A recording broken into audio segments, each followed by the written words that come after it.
I'm Jerome Hill, and welcome to the Hill of Justice. Today we have a returning guest, retired Sheriff Victor Keith Hill. How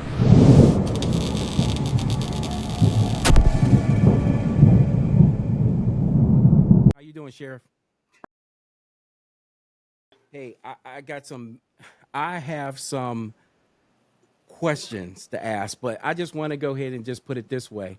I had Chicago retired Detective Sergeant Joe Mosley on. Oh yeah. You know Joe. And so we were going back forth. Part one is going to show Joe's opinions about what happened with the murder of CEO United Healthcare worker, or I should say CEO of United Healthcare. Unfortunately, Joe's opinion was a little bit different than mine. His opinion was that this individual, I can't believe it, that he was on a one-way street, and it was going to be a unalive moment for him. He was going to do it himself. On our end of it, on my end of it, I was like, no, he's caught in 72 hours. He was caught in 72 hours, and he was so sloppy. Did you see some of the sloppy stuff he did? Some and yeah, I did see some of it. I didn't study this as closely as I usually would get a chance to because I had so much going on. But I did look at some of it, and it's going to be interesting to go over this. Yeah, because I mean, first of all, I mean he's dropping evidence. He's leaving DNA. He's pulling down his mask, and that's why I thought he was dead to rights, right? But then on top of it, he leaves out of town, and in the manner he's using a bicycle like he's Pee Wee Herman on Big Pee Wee Herman's Big Adventure.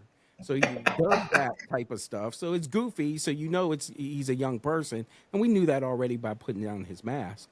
But the issue afterwards was, a lot of people thought that because of the manner of how he went about killing Brian, that this guy was a professional, or he was a pro, or a semi-pro. Let me tell you what probably made people think he was a professional. I think the fact that he used a silencer. There's this misconception from Hollywood that people who use weapons with silencers are doing it because they don't want to make any noise or whatever like that. Most of the people who use silencers, including myself, is because we're trying to cut down on the muzzle flash, and we're trying to cut down on the signs that hurt our ears while we're in a firefight. Mm-hmm. So, that's a big deal. So that really a silencer gives you more comfort as a shooter because, if you shoot somebody in broad daylight in the middle of a street, what difference does it matter if you have a silencer or not? I mean, it was done right there. Everybody can see it. They dialed 911. I think people are thinking more like a situation with a sniper. Mm-hmm. And I can tell you this, I worked with a silencer as a sniper, and it was more so for us because it's not like you couldn't hear it. You got to get some real high tech stuff to get it to the point to where nobody can hear that shot being fired. But it does help you from having to wear, especially if you're shooting a weapon, a smaller weapon, you don't have to wear air protection. Right. And you don't have to worry so much about the muzzle flash. So now, I think Hollywood is given that conception. If it's a silencer, then it must be a professional killer, and that's usually not the case because professionals use it for different reasons. Let me also say this too. Professionals get rid of the weapon as soon as possible. Let me tell you what it would have told me if he was a professional. Right. If he had shot the CEO and dropped the weapon and left, Mm-hmm. then I would know we're dealing with a professional. Because what professionals want to do is distance themselves from that weapon as soon as possible. And it's going to be a weapon that can't be traced back to them. It can be traced back somewhere, but not to them. And if they leave that weapon on the scene with no fingerprints or nothing like that, then if they just happen to get stopped, nobody can say, well, we stopped him. He was in possession of a weapon. They can say, what weapon? I don't have any weapon or whatever. So if he had left that weapon on the scene, then I would have been saying, okay, wait a second. We know somebody who knows what he's doing. Refresh my memory, brother. Did he have that weapon on him when they caught him at McDonald's? He had it actually in the car that he was driving. And nah, he's not a professional. No, no. He wasn't Yeah. even nowhere near it. I mean, you even take on to the fact that who in the hell would bring all of their gear with them going to McDonald's getting a large shake and fries? Nobody does that. Yeah, I agree. I mean, I agree. and then you're doing that, and so here he goes, and he's not even cool with it. I mean, he's absolutely not cool with it. A rookie cop comes, okay, and he approaches him, and the moment he asks him, was he in New York? I mean, he fell apart. From what I read, he just went about just shaking like a leaf. Well, that's not somebody who's cool and calm under pressure. Pressure. He's definitely not collected at all. He just crumbled. And Is there any footage when this New York officer approached him? no, that I know of. I mean, I'm sure he has that type of footage, but we don't. The public doesn't have any yet. Because I'm curious, did that officer just walk up to him and say, "Hey, were you in New York?" Or did he secure him first and then start asking questions? No, I hope to God he secured him. I mean, I Yeah, really hope to God he did. And more importantly, I did think he asked him for his ID, and his right. ID matched, of course, the ID he gave in the hostile that he was staying at in New York. He didn't even have the brains to go ahead and change that out, and he had several of them. He could have gave one of them out, but no, he does that. This guy, it just a lot of people who think that they're really really bright, they think they're just too bright for everybody. And some of the points that I'm trying to make is, so you're going to go ahead and try to trick a system that around the world that we have learned to discipline how to catch people like you for over a couple centuries. I mean, Scotland Yard. We can go on with Interpol. We can go with all of our tech, and it just doesn't make any sense. Can you make some sense out of it? Because I can't. No, I can't make any sense out of that. Again, like I said, professionals, you pretty much know when you're dealing with them. And you don't deal with them a lot. I was in homicide 10 years.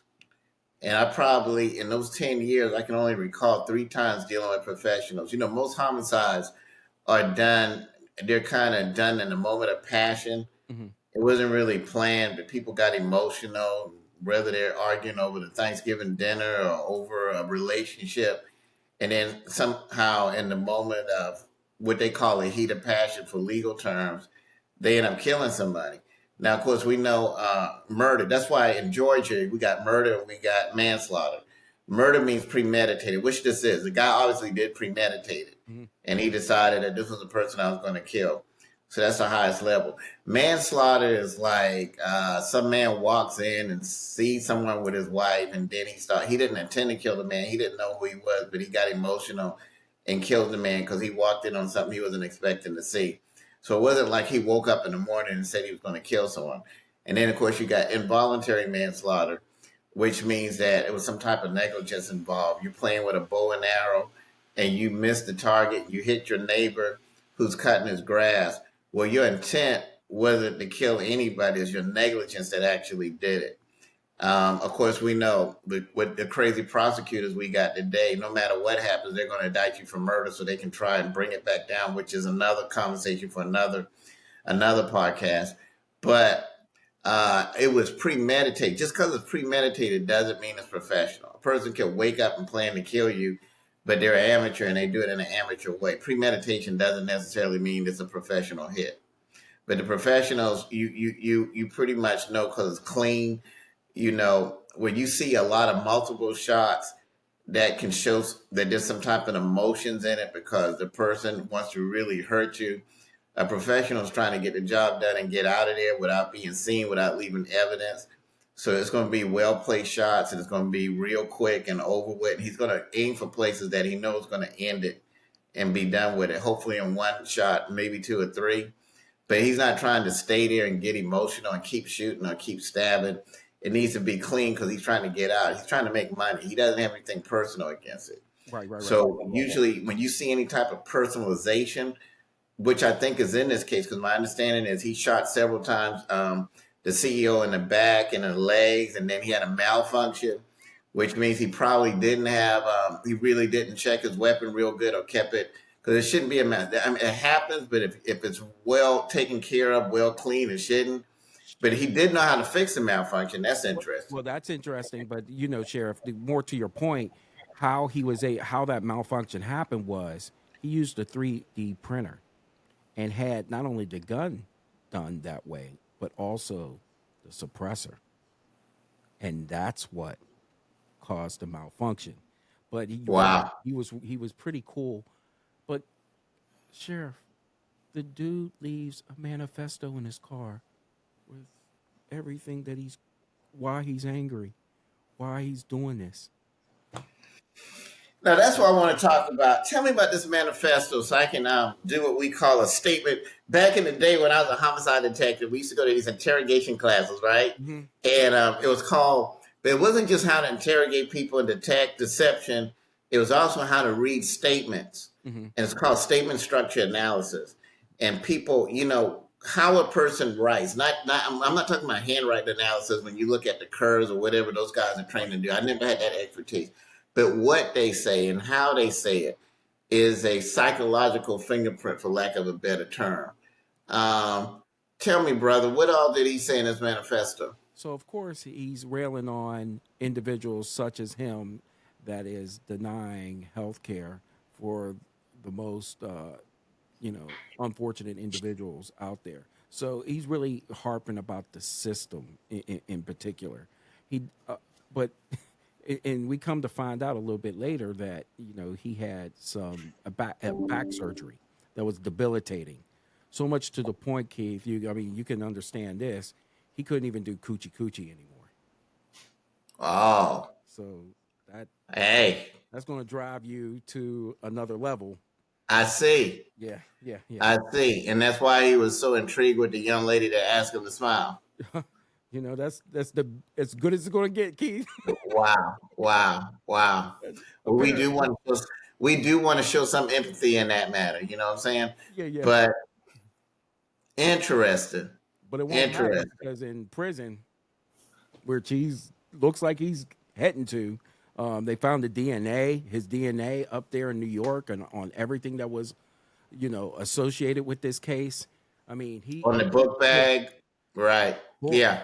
absolutely cooked, and Yeah, that's what lawyers refer, when the legal profession is referred to as a prima facie case. It's just clear evidence and everything, right? yeah, yeah, yeah, yeah. I mean, it's almost like if you're just getting indicted, with the feds, it's almost like was it a 90% or success Well, rate? that's another discussion. Yeah, I mean, yeah. they're not, you, you know, you know, we know that's another discussion. They're not the Right. brightest either, but they're gonna be bright enough to do this one. Yeah, yeah, and Yeah. and so many people can take back, bites out of this apple because here he's bunny hopping from state to state with this weapon on top of it. So if I can't get you on the state case, you're cooked on the federal case. I mean, how much he just really really really really not only does it scream non-professional, for all his arrogance and his education, it, that was his undoing. And haven't you seen that in cases too where somebody thinks that they're so bright that they can go ahead and do these type of things and that nobody's going to catch them? Yeah. you know Yeah. so of course, there is an argument that the jury is not going to convict him because of course he's going to have sympathizers on that jury. I don't see that happening at all. Yeah, I don't see that either in a situation like this. I don't. I do understand that there's a lot of people upset about the healthcare center, but I don't really foresee a jury saying that someone can just walk up and assassinate someone, because they know that that can happen to them or a family member too that may make decisions that in businesses that they run as well. One thing this brings to light. Uh, I don't know if people really appreciate how much danger CEOs and people who make decisions about hiring and firing. And in some ways, when you make decisions about insurance, you're making that type of decision because you're making a decision whether that person can get health care or not. I don't know if we really truly understand how dangerous that is. You know, there was a time when people talked about going postal because we know that there were people upset at the postal office, and I think there were a few shootings and everything.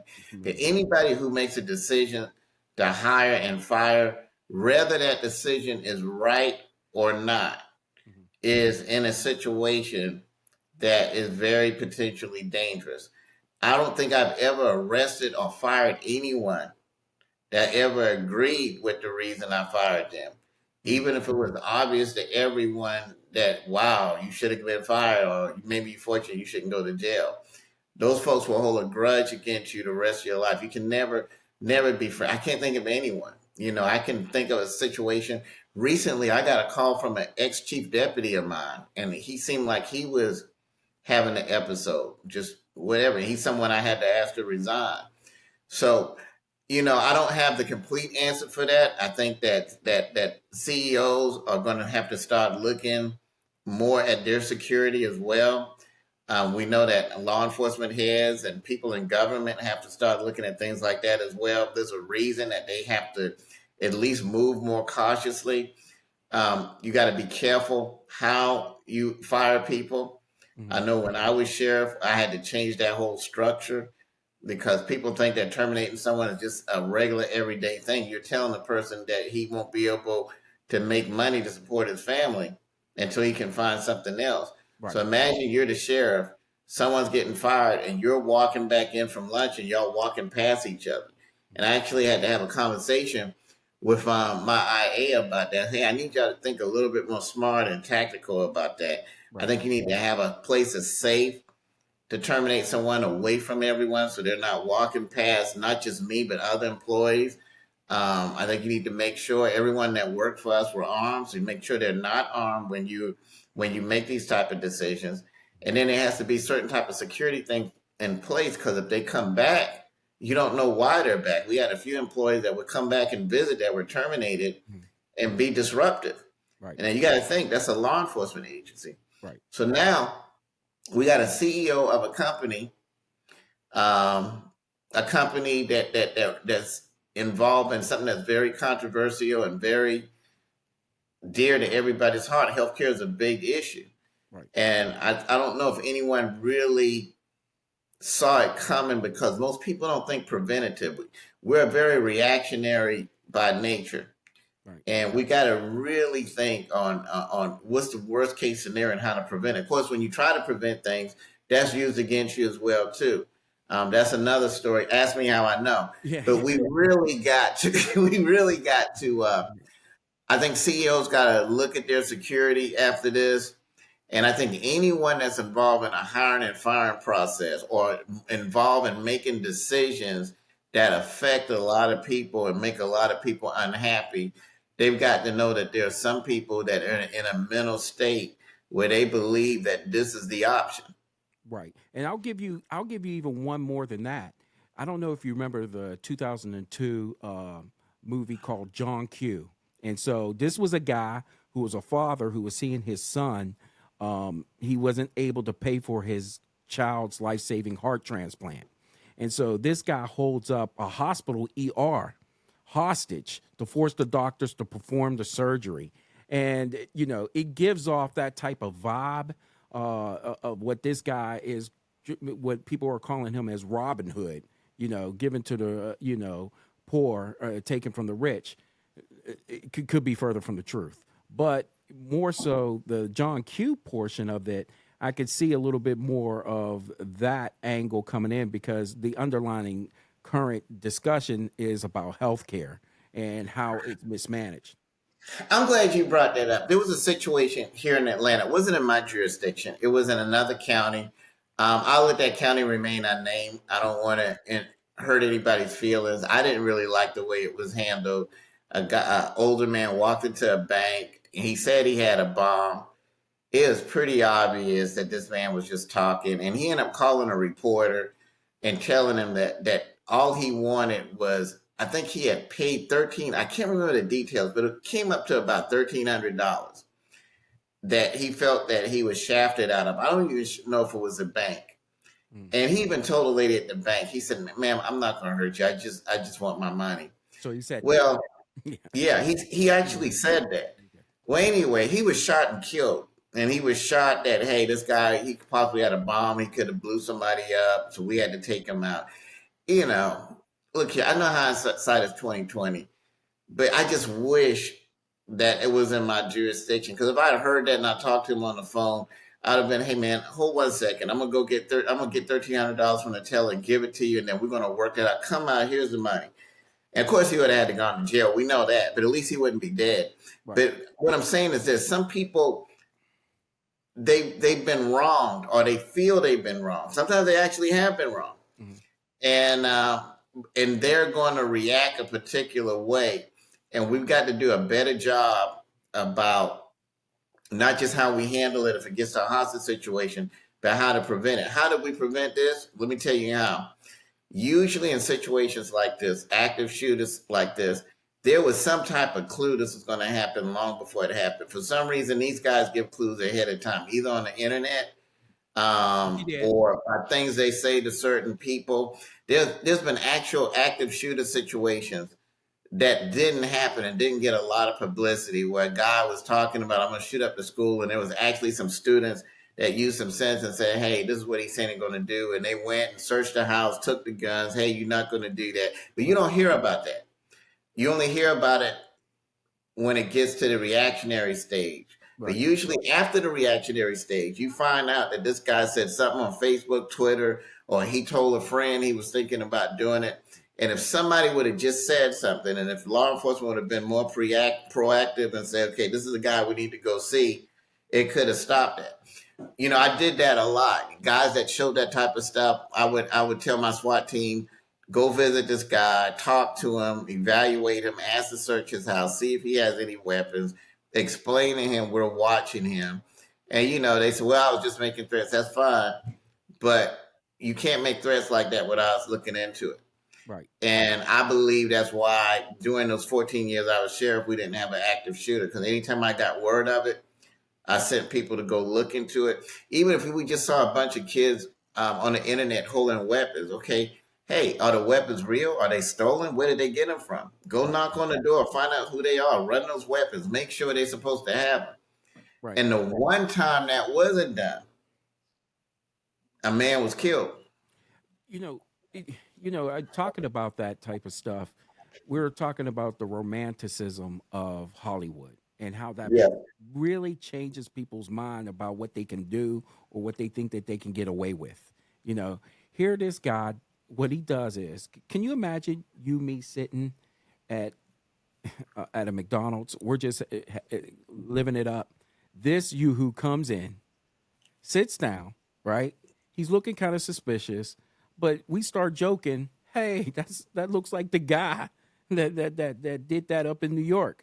And as they were eating and making jokes about it, kiki laughing about it, one of them had enough presence of mind to walk Yes. over to the McDonald's worker and said, "Hey, guess what? You might want to do something here because this guy looks like it." And I'm not quite sure if he was serious, but he was just, or being flippant about it. But it was fortuitous enough that authorities were called, and thus the apprehension was made. But to think that you're only, and that's the other thing too, Keith.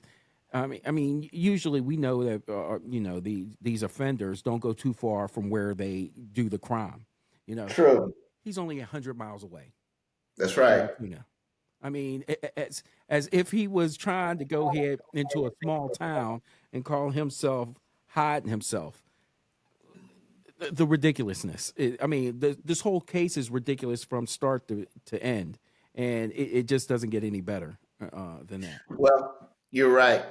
Let me say this. NYPD did a good job. Mhm. It was good detective work. Okay. Was it some hard case that it took uh, sleuth detective work? No, but what I do like is that they did the shoe leather detective work that needs to be done. because you have a window. You have a window. It's really, you know, when I went to homicide school, it was 72 hours, and they're like, you got to follow every lead in the first 72 hours, or things get cold, and they did that. The only thing that I hate when I see that happen is this: there were so many murders that I saw that didn't happen because the people who were murdered didn't have any status. It wasn't high profile. Right. So, I've seen situations like that where I'll never forget when I first got to homicide, a cab driver got killed. Mm. And we found his body Friday morning. And of course, we were doing road checks and knocking on doors.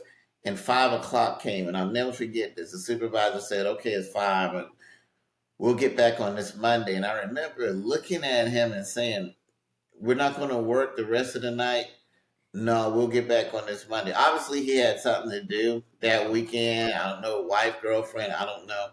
But, I remember thinking if that was my relative in that car, I would hate to think that the cops, okay, they're off at 5, so nothing else is going to happen on this case until Monday morning. That's a violation of 72-hour rule. And that case never was solved.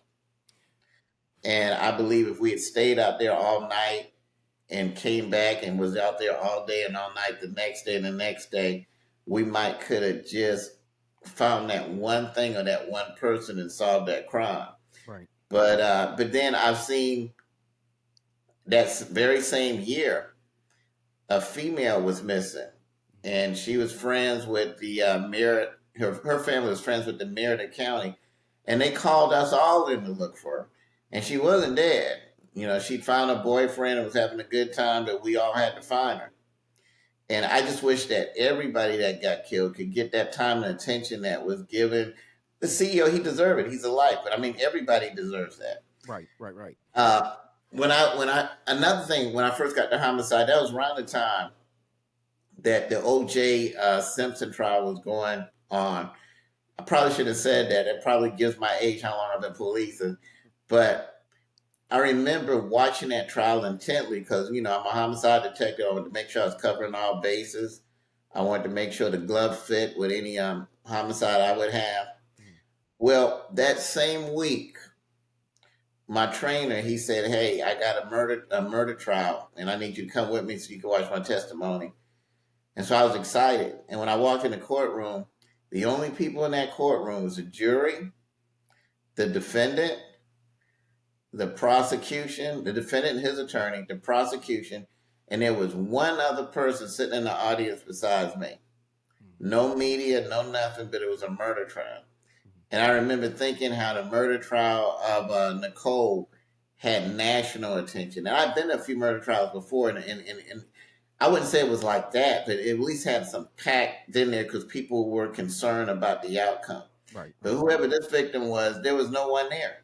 And I can only assume that one person in the audience, I don't know who they were. I would assume it was a family member. So many people get killed and their case don't get that type of attention. If that type of attention is paid to every murder case in the first 72 hours, we'll solve more murders and we'll catch more killers. You bring up a good point because now we're talking about class, race, and status.